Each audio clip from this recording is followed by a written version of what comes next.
Hello guys, இன்னைக்கு நம்ம மேக்ஸில் டிஎன்பிசி எக்ஸாம்ஸ் அண்ட் ஆப்டிடியூட் டெஸ்ட்டில் கேட்குற most important topic profit and லாஸ்லேருந்து ஒரு இம்பார்ட்டன்ட் சம் இந்த வீடியோவில் பார்க்கலாம்.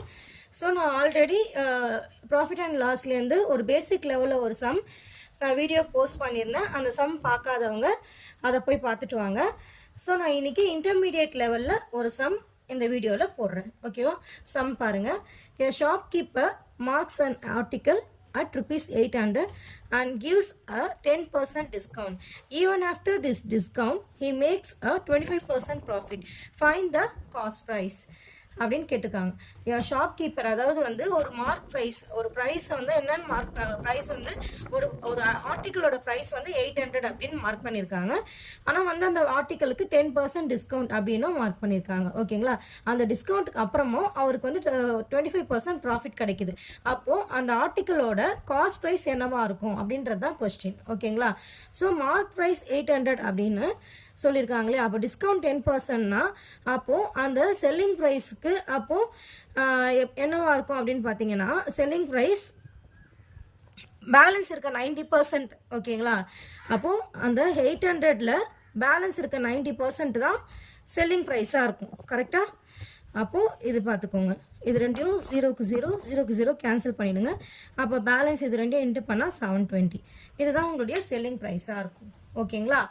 அப்போது என்ன பண்ணியிருக்கோம், நம்ம இங்கே செல்லிங் ப்ரைஸ்க்கு மார்க்கெட் ப்ரைஸில் டிஸ்கவுண்ட் போக மிச்சம் இருக்கிற 90% போட்டிருக்கோம். 800 கூட 800 இன்ட்டு 90%க்காக 90 டிவைடட் பை 100 பண்ணியிருக்கோம். அப்போ 720 தான் உங்களுடைய செல்லிங் ப்ரைஸ் அப்படின்னு நம்ம கண்டுபிடிச்சிட்டோம்.